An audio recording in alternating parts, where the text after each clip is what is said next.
Welcome to another episode of 10x Marketer podcast. Today we have Professor Dhruv with us. He is an angel investor, a prolific author of multiple books, and one of my favorite professors at MDI Gurgaon. Today we are going to discuss his new book, The Earnicons. It's a phenomenal book on India's most profitable startups such as Zerodha, Zoho, Dream 11, and InfoEdge, also known as Naukri.com. Before we get into the episode and listen to Professor Dhruv, make sure you follow and subscribe to 10x Marketer podcast on your favorite channel. We are available on Spotify, YouTube, and Apple Podcast. Let's join in and talk to Professor Dhruv about his new book, The Earnicons. Okay, thanks, Girdhari. My background is that long time ago I was an engineer from IIT Delhi. Then I did my doctorate in computer science, also from IIT Delhi. And I spent about 20 years in the IT industry, the computer industry. And I was at MDI as a professor for about 19 years, angel investor for the last maybe 15 odd years, and author. And I've written multiple books, and the latest one is the one you just mentioned, which is this one, the Ernicons. So that's me. Hi, sir. Welcome once again. Let's start with the first very simple question, which is since you are an angel investor for 15 years, what really inspired you to write a book on earning cons or profitable Indian unicorns? So, I have been investing as an angel investor in very early stage startups, and I must have invested in maybe 20 of them. And by the way, based on this, I wrote two other books. So, the first one which I wrote was this, Funding Your Startup and Other Nightmares. And then I wrote this one called The Dream Founder. Right? And both of these were on early stage startups, both successes and failures. But there is one thing which I was always a little surprised at, which is most startups, even startups which have become supposedly very successful, are loss making. Okay, so you have lots of them, and then you have these terms called unicorns, which is startups which have reached a valuation of more than $1 billion. Then you have decacons, which is $10 billion. You have sunicon, which is almost $1 billion. But almost invariably these guys are loss making, and that is strange because that is not a sustainable business. So these guys, all these companies, were heavily dependent on investor money to get them to survive, because otherwise, since they are loss making, they wouldn't survive. So what I realized was most companies in the unicorn category were like this, loss making for years.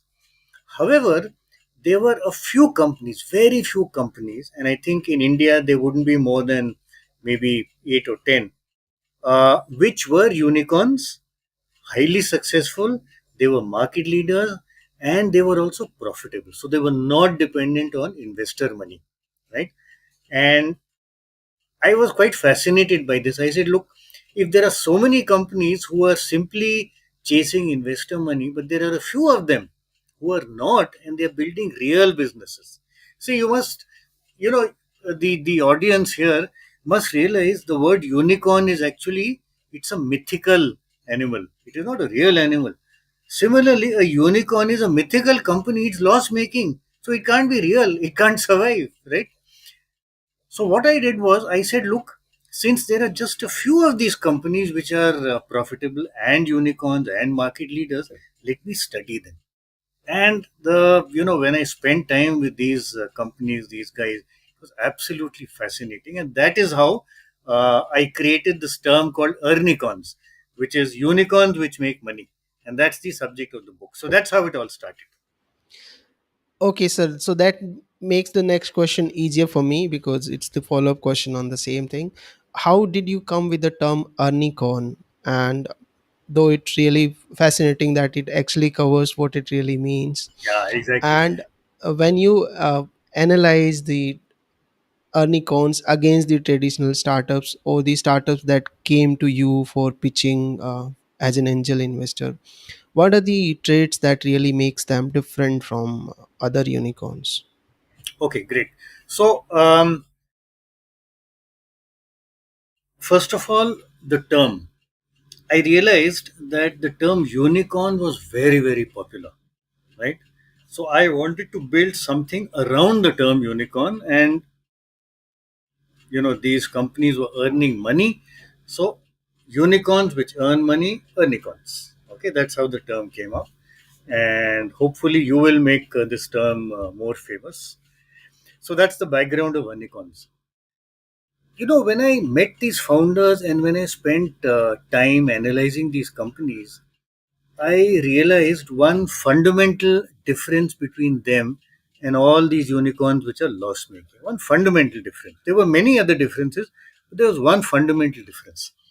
Each of these guys, each of these founders said, we want to develop, we want to build a real business. And a real business has to be profitable. And that was their starting point.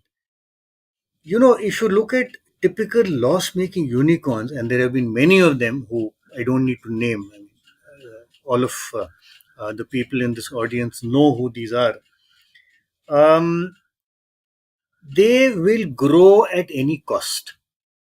Okay. So they will grow and grow and they will grow fast, even if they're making a loss, because they say, look, we want to become market leaders. When we become market leaders, hopefully we'll start making a profit. And investors are very happy to invest in these guys because, once these guys become market leaders, again, investors hope that they will make a profit. So this has been going on for years. But these four companies which I've talked about, the Earnicons, which is InfoEdge, or their main business is Naukri.com, Zerodha, Zoho, and Dream 11. All of these guys, they were very clear, we will not grow rapidly at any cost, not at a loss. We will run real businesses. We will run what they call frugal businesses. जहाँ पैसा बच सकता है, where we can save money, we'll save money, right? In the process we'll grow, but we will not be dependent on investor money. So I think the fundamental difference between all these few earnicons and the loss making unicorns is this: these guys decided, we will not grow at a loss, we will not grow at any cost, we will build real businesses, we will not chase valuations, we will chase the business, and the business has to be profitable. So that's the fundamental difference. So, sir, in your discussion with all the founders of these Earnicons, what are the real challenges that they had on their path to profitability? One is they had that approach where they don't want to scale at the cost of investor money. There must be other challenges also which they discussed with you. So maybe you can shed a light on that. Yeah, sure. So I'll take some examples. Maybe I'll take the example of Zerodha because that is one of the companies here. See, when Zerodha started, you already had, so Zerodha is a brokerage in the stock market, right? So through the Zerodha platform, you can buy and sell shares. And by the way, today Zerodha is the biggest share broker in the world, not in India, in terms of the number of transactions, the volume of transactions. Now, obviously, if you look at value, brokers in the US would be bigger because they are trading in dollars, whereas we are trading in rupees. But in terms of number of transactions, these are the biggest. So, when these guys started, you already had a very crowded market. So you had guys like all the banks, so HDFC Bank, ICICI Bank. Then you had brokerages like Motilal Oswal, Sher Khan. So lots of these people. And this guy wanted to come in once again. So he realized that, look, if he were to just try and compete with all these guys, he would not be able to, because these guys already had a brand, they already had a presence for a long, long time. So he realized we have to be different, and there are many things which you guys can read about in the book, but I'll just give you one or two simple differences. He said, Look, these brokers, they all charge you a percentage of the total transaction value as brokerage. Okay. And normally they will charge something like 1% or maybe half percent. So let's take 1% as an example. Now, if you are doing a trade where the value is 1000 rupees, 1% is 10 rupees. So no problem. It's not a big amount. But if you're doing a value of trade which is 1 lakh, right, then 1% of 1 lakh becomes 1000. That's a big value. Also, he realized that the large business for brokers is traders and not investors. And traders do a lot of transactions. So typically in one day, they might do 10, 15, 20 transactions. So if you're doing 10 transactions and for every transaction you're paying 1000 rupees, your total brokerage that you're paying to the broker is 10,000 rupees. And that's a very large amount, right? And that was hurting people. So he said, I want to bring in young people who want to trade, but they can't afford this. What I will do is I will charge a flat brokerage fee. I will only charge 20 rupees per transaction. It doesn't matter what the size of the transaction is. And his logic was very simple. He says, look, for the broker, whether the transaction is worth 1 lakh or worth 2000 rupees, the effort is the same. The cost to the broker is the same. So why should we charge more? So he charged 20 rupees. So now, for the trader, especially for the new trader who wanted to enter, he realized, look, while trading, I pay so much less brokerage with Zerodha, right? So that is number one. Number two, I talked about frugal business a short while ago. Because of the fact that he was the first person to charge a flat 20 rupee fee, suddenly the media started talking about it. They started shouting about it. My God, who the hell is this broker who's charging only 20 rupees? So all over the press it was announced. Therefore, this guy got so much publicity. His name is Nitin Kamath, by the way, the founder. He got so much publicity, he never needed to do any marketing. So all the marketing was done for him for free by the media, the press, right? And that is how he was different, and that is how he was able to cut down his marketing cost to nearly zero, which is one big reason why he's profitable. Had he spent a huge amount in marketing, he may not have been profitable. But here the media did it for him because he was unique. He said, I'll be different. Okay, so there are many things that all these guys have done which have made them different and which have also cut down their costs. And I can share a few other examples, but there are lots of them which obviously you guys are welcome to read in the book. Yes, sir. And then by reading your book, one thing I realize is that all these startups or all these Earnicons, they had an opportune moment when they actually started. So Zerodha started in 2016 when the government of India was pushing digital a lot, and then COVID came and everybody started trading. That has a huge benefit for them. Dream 11 actually started when IPL frenzy was at the peak. Correct. uh, Naukri.com started when there was no other online way of applying for a job. So I Yes. think that's also an important factor for them because that really helped them boost their business. uh, if you want to share some perspective on this, then we'll go to the next question. Yes, absolutely. So you already shared three examples. I will share a fourth example. And this one is from Zoho. Yeah. See, Zoho, when they started somewhere in the late 1990s. Okay? And they were into software for network management. Okay? And the founder of this company is a man called Sridhar Vembu, who, by the way, operates out of a village in Tamil Nadu. So that's a fascinating story. So these guys were doing fairly well. But somewhere around 2005, this whole concept of SaaS, software as a service, gradually started coming up because people realized you don't have to buy the software, you don't have to install it on your server in your organization, and therefore you will pay for the server, you will pay for the software, you will pay for the installation, the maintenance, everything.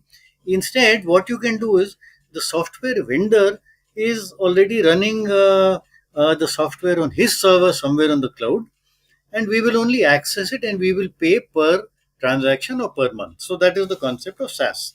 So it was just about coming up.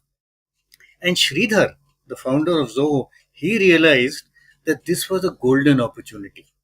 Okay, because SaaS was just starting, and Sridhar is the kind of guy uh, who he can actually try and predict trends. So he predicted this trend. He says, look, in the future, the world will move towards software as a service. So I will now, in addition to my networking software, I will launch SaaS. Okay, and he launched it, and today for SMEs. So by the way, it's not in India. It's not a company where the market is only India. The market is worldwide, right? And his customers are across all continents. Right? This guy launched his, I think, his most well-known product, which is called Zoho CRM. And Zoho CRM for SMEs, for small and medium companies, is the market leader. It is one of the market leaders in the world, not just in India, right? So yes, he caught hold of this opportunity at the right time. But that is what great founders do. They grab opportunities. They don't wait. Yes, and then the one important factor that really helped by the success of these companies is like they had a broader impact on the Indian startup ecosystem, and they were able to wash out all the negativity that really Correct. these unicorns or startups that failed startups brought to the ecosystem. Maybe you can talk about that also, sir. Yeah. So absolutely. So there have been, I don't want to name those companies, but there have been a lot of these companies which have been loss making. Unfortunately, many of them are now getting into litigation. Some are closing down. So there has been a lot of negativity, yes. But fortunately, there are these few companies which are positive. And what is also happening is the investor now, and we must understand the investor's thinking. See, for many, many, many years, I would say for 20 odd years, 18, 20 years, the investor has been saying, no problem, you are making a loss. As long as you're growing, I will invest in you because at some date you'll make a profit. Today, the investor has got tired. He says, boss, how long will we wait? Another 20 years? Not working. So, therefore, the investor has stopped investing in loss making companies. The investor is saying, I'm willing to invest in you provided you show me a path to profitability. Okay.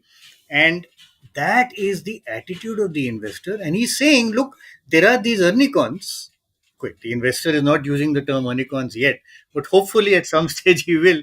So he's saying there are these companies which are profitable. They've been profitable for years, and they're market leaders. Why can't you become like them? So if you notice, Girdhari, if you notice recently in the last 2 years, okay, there are many loss making companies which have now turned, and they were unicorns, they are unicorns, they have turned profitable. I'll name them. Zomato, it was loss making, it is now profitable. Policy Bazaar, PB Fintech, loss making, now profitable. Make My Trip, loss making earlier, now profitable. Even Paytm, which has gone through so many upheavals, now profitable. So, increasingly what is happening is companies are realizing that loss making direction is not the right way to go. You have to be profitable. If it means you grow a little slower, that's okay, acceptable. But make a profit and therefore be sustainable. So I think the future very clearly will be Ernicons, not loss making unicorns. And as long as that is there, investors are happy, the press is happy, there is positivity, the world is happy. Great, sir. Now, as a startup founder, and as there are a lot of budding startup founders that come to you as investing seekers, what is your advice or what they can learn from these Earnicons? You talked about a lot of things in the books. Maybe if you can shed some light on that as well, Okay. sir. Okay, great. So I will, I'll talk about, okay, I must mention one more thing about all these founders. Um, in my earlier books, I have talked about something called the perfect attitude. The perfect attitude of a successful founder. And I will try and explain to you what perfect stands for. Okay. P is persevering. Okay. E. So I'm spelling out perfect. E is ethical, right? R is responsible. F is flexible. E again is everything, which is willing to do everything. C is customer oriented, and T is builds trust. Okay, so that's the perfect attitude. I think what I found in common across all these founders is that all of them uniformly had this perfect attitude.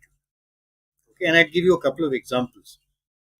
And that's, by the way, what I would advise young founders who are just creating startups to have. So, for example, I talked about persevering. If you look at Sanjeev Bikhchandani, who's the founder of Naukri, right?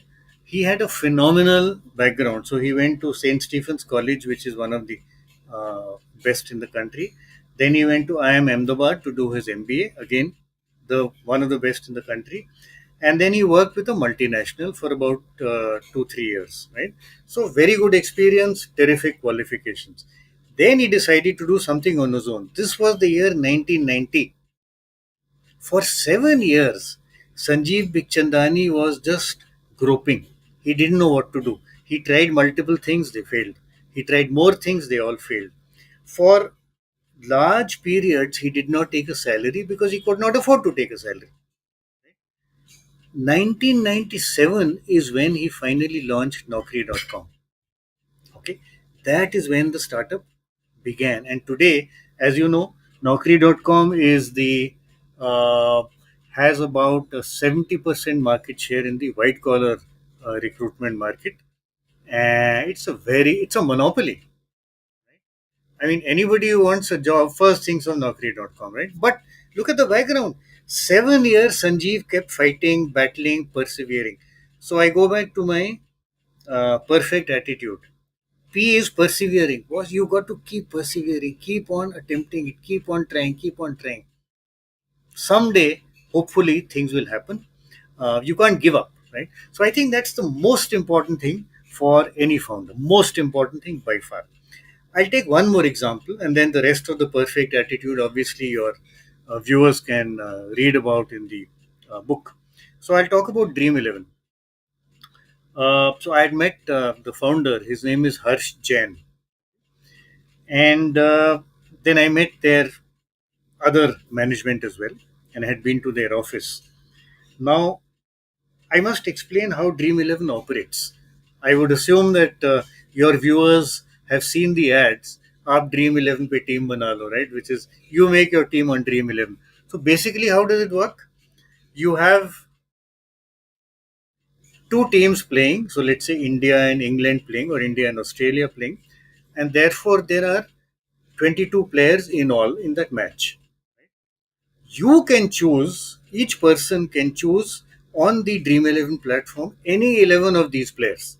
So you may choose five batsmen, six batsmen, one all rounder, two, three bowlers, whatever, right? So you create 11 people. That is your team, right? Similarly, there'll be a lot of other people on the Dream 11 platform who will create their 11 people, and that's again their team, right? So this is called fantasy sport. Now, what happens is when the match actually happens, each of your 11 players, right? Not the players on the field, your 11 players will get points depending on how the corresponding player in the field has performed. So if you have chosen, for example, Kohli, and Kohli makes a century, you get points, right? If you've chosen, let's say, Pat Cummins, and Pat Cummins does not take any wicket, you don't get points for Pat Cummins, right?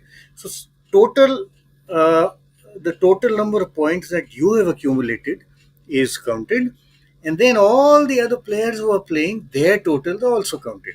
So the ones who have the highest totals are the ones who win the prize money. Okay, so you pay to participate in this competition, and if your team wins or if your team is better than many of the others, then you get prize money, right? So that's the way it operates. Now, this guy was profitable, right? Harsh Jain and this company was profitable.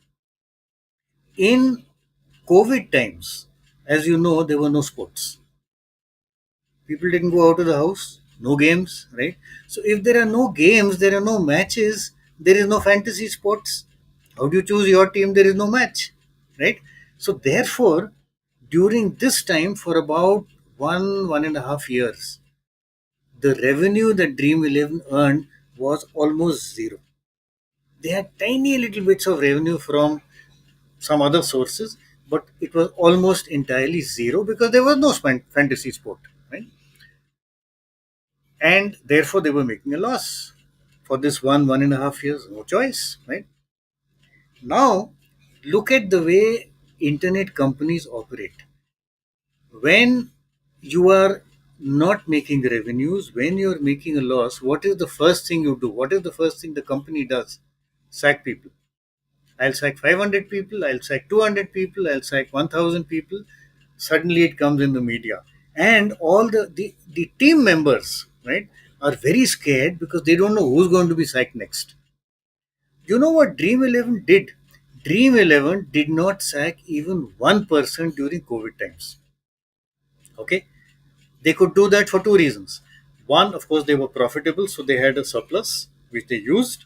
Secondly, they gave a very strong message to the team. And Harsh Jain personally gave this message, the founder. He says, during good times, you have looked after the company. So now, during bad times, the company will look after you. Okay.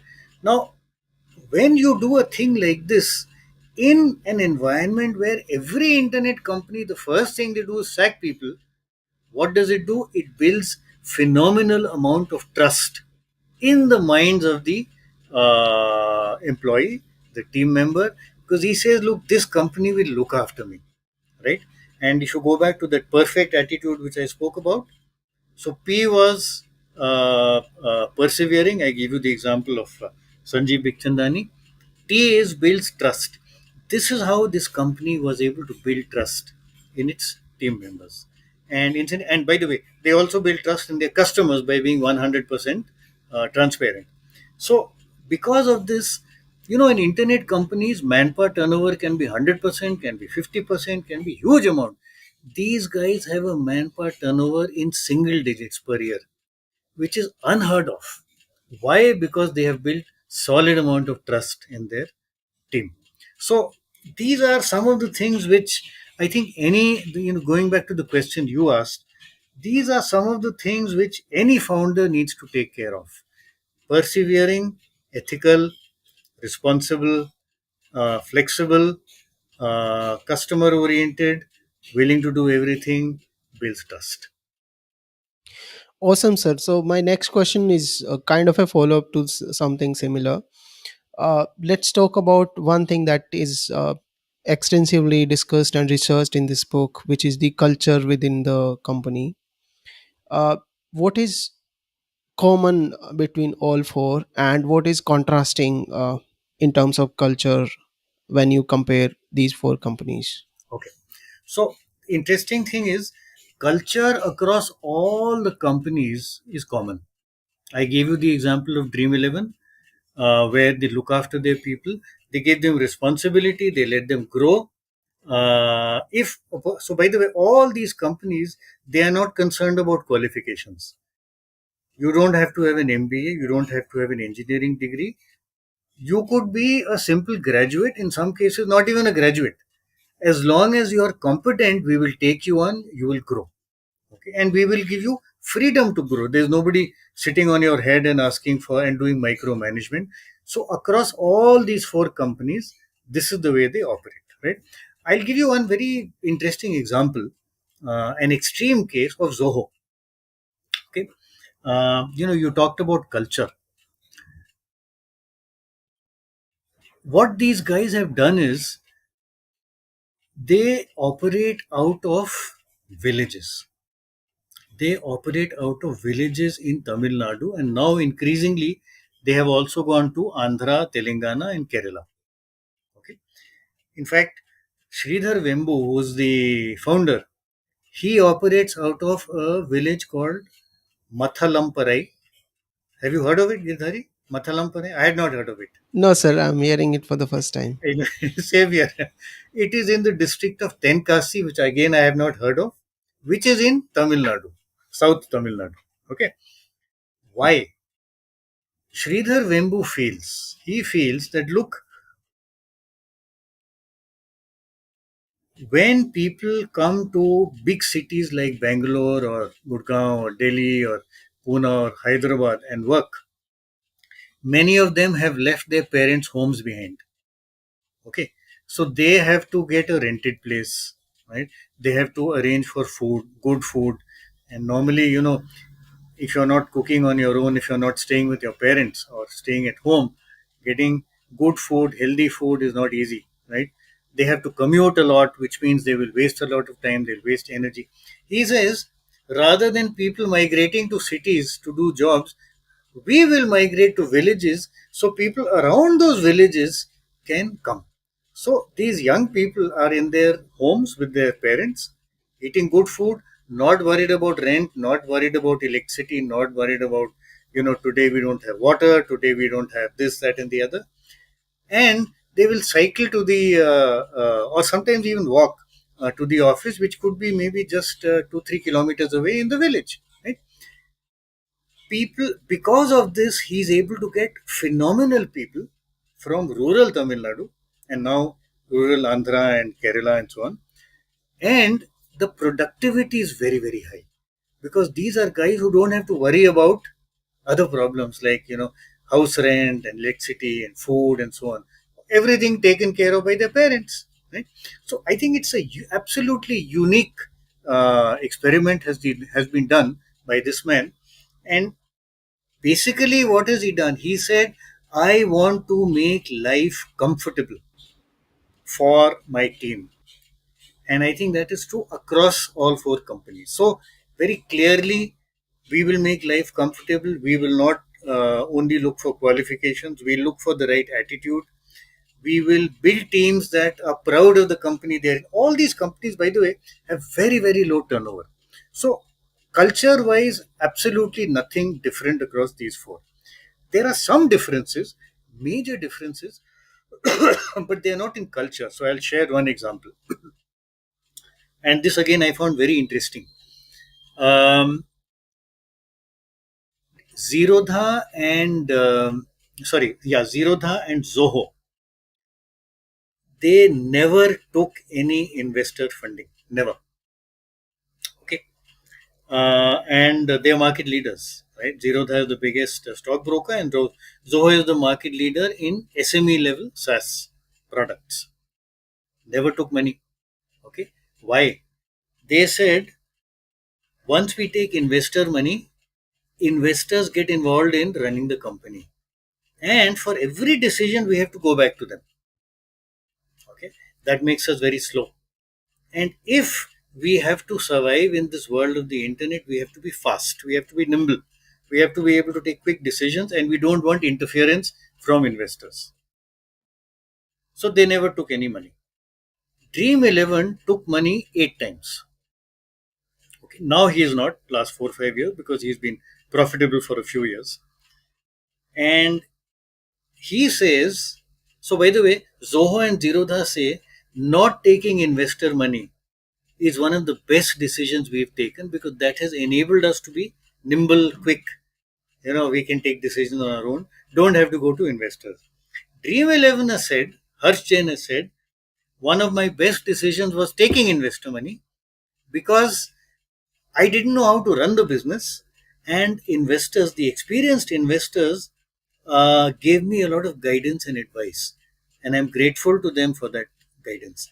So, two companies didn't take investor money, best decision they took. One company took huge amounts of investor money multiple times, best decision he took. So, there's no right or wrong. It is basically what the founder is comfortable with. It's also a function of the state of the market, what kind of business you're running, and so on and so forth. But this was one huge difference, huge difference. And there are many others which again I've spoken about in the book.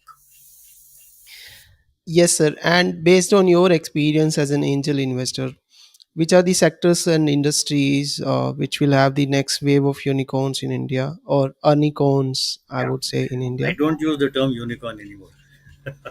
And you should not either. Nobody should. Yeah? Loss making. No. So I think one very clear direction, very, very clear direction, is the future is tech based. That is very clear, right? Within tech, The one thing which is, everybody's talking about, and that is definitely the future, is AI, artificial intelligence, right? And ever since Chat GPT came up, right, everybody's talking about Chat GPT, etc., etc. So, all these companies, these large companies, as well as many of the startups now, many of the much smaller companies, those who just started, they are all trying to build in AI somewhere into their product. So I would say the top 10 directions in the future are going to be AI based. It doesn't matter what area you're in, it doesn't matter what vertical you're in, right? I have invested in a company called Agrix, which is into, they provide tractor services and harvester services in rural India to rural Bihar actually, to small and medium farmers, marginal farmers who cannot afford to buy a tractor or a harvester. Right. So this is how they started, pure rural business. But now they are also using AI to do things like soil analysis, to do things like crop analysis, to try and figure out whether there is any damage to the crop in some parts. Therefore, what insecticide has to be used. So again, he's using AI. So irrespective of which vertical you're in, AI has to be a part of it. But I must, to those founders who are watching this podcast, I have one warning. There are many founders who have come to us. I've been an angel investor for about 15 years now. Many founders who have come to us and they've said, "Sir, look, we have AI in our product." In several cases, we have found that there is no AI, but they are using the term AI to try and impress the investor. So, AI is the direction to go, it is the way to go, but be genuine about it. If it is genuinely impacting your business, yes. If it is not, don't don't bluff. Don't say, look, my product is AI based, where all you're doing is a simple database lookup, right? It'll put off the investors and you're only wasting time. So I think everybody should look at AI as a component of what they're doing. Don't try and copy Chat GPT. You can't. There's just too much money and effort and time that will go in. But try and build your product on the different models that already exist and build them for focused areas, like the example of Agrix, which I shared with you. So AI, I think in the future, definitely, I mean, that's where the Earnicons will start coming from. So, sir, my next question is around the Earnicon only, and you have done a lot of research while writing the book. There must be a lot of stories or interesting anecdotes that you would like to share with us. Do you want to pick any one or two particulars and share with the audience? Yeah. So I'll share maybe a couple of them. um, I talked about the attitude of founders. One of the things I realized common across the board was respect for the other person. Okay. No arrogance, no sitting on a high pedestal saying, look, I am the founder of a big shot company. Respect. I'll give you an example. When I first met Harsh Jain is the, I mentioned, is the founder of Dream 11. It was a conference, a very large conference in Bombay, and there must be some 2,000 people. And I caught him as he was walking out, right? So I said, Harsh, look, I'm writing a book and I would like you to be a part of this book. He said, yes, of course, sure. So he gave me his contact email ID, and that is how I started the process. Then I was just standing there and I was watching Harsh. I was seeing how he interacted with everybody else. So there was one young girl who came, and she was a college student, and she was requesting him to come to their college for placement. He was in a hurry. He had to go to a meeting. Very patiently, he explained, look, normally we do not come to colleges for placement, but I will still talk to our person who heads recruitment. Then there was another young man, again college student. He had some very silly question, very very silly question on startups. Very patiently, very politely, Harsh explained what his views were, and it took about 5 minutes. Right? So half an hour Harsh spent in talking to young people who he had no connection with. And many of these questions were irrelevant, but he treated everybody with the same kind of respect. Okay. So I was watching. I thought he treated me with respect because I have a gray beard and no hair, and my card carries the word professor. So people assume, look, he's an old man, so maybe I'll treat him with respect. No, even young college students, maybe some of them were school students, he treated with the same kind of respect. So I think that's one simple anecdote which I really hit me, really hit me. So the other one is not an anecdote; it's a it's a story, interesting story. It's about Zoho. So by the way, I'm sharing a few stories. Obviously, there are a huge number of other stories, which people have to have the patience to go through the book to read those stories. Yes, So they have to this go is through the book. this is about Hitesh Oberoi. Hitesh Oberoi is the co-founder of Naukri.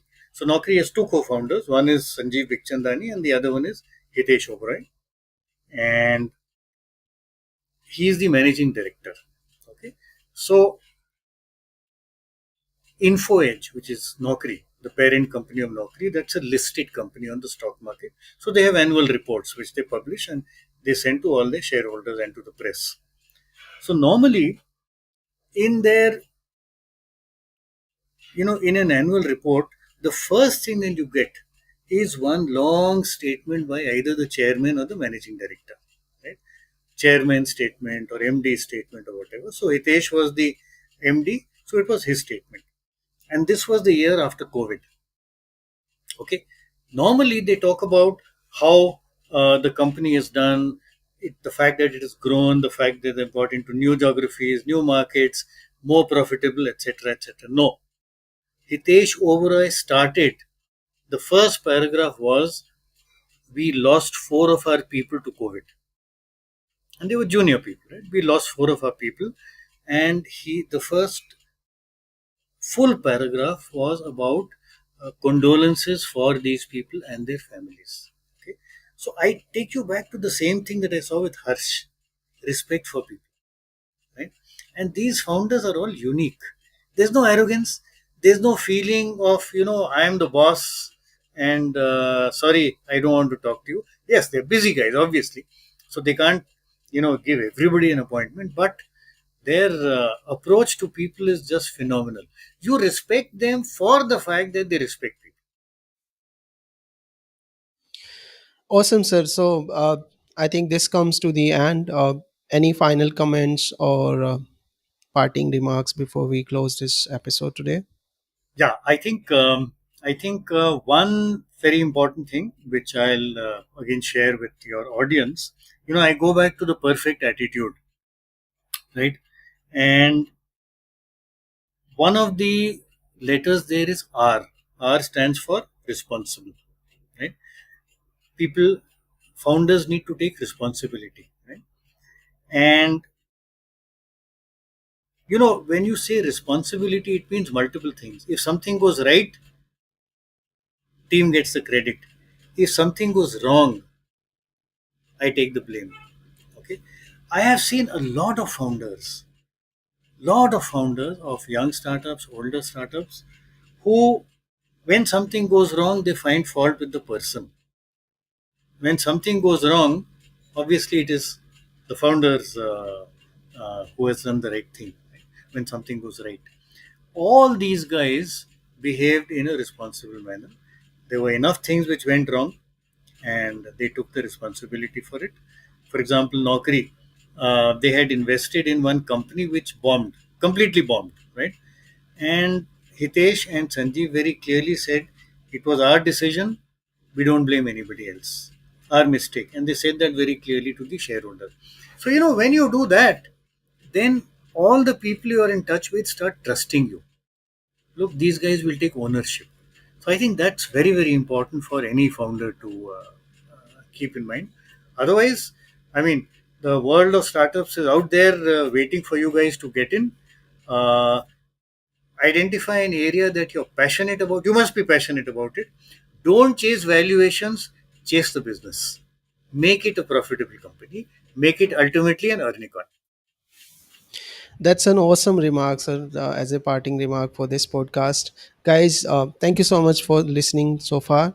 And I request you to go through this book. I've been through the book, and thank you, sir, for sharing a Yeah, signed I'll copy with also me. show it. Yeah. You Yeah. can't see my face now, you can see the book. Thank you, sir. Thank you very much. Welcome.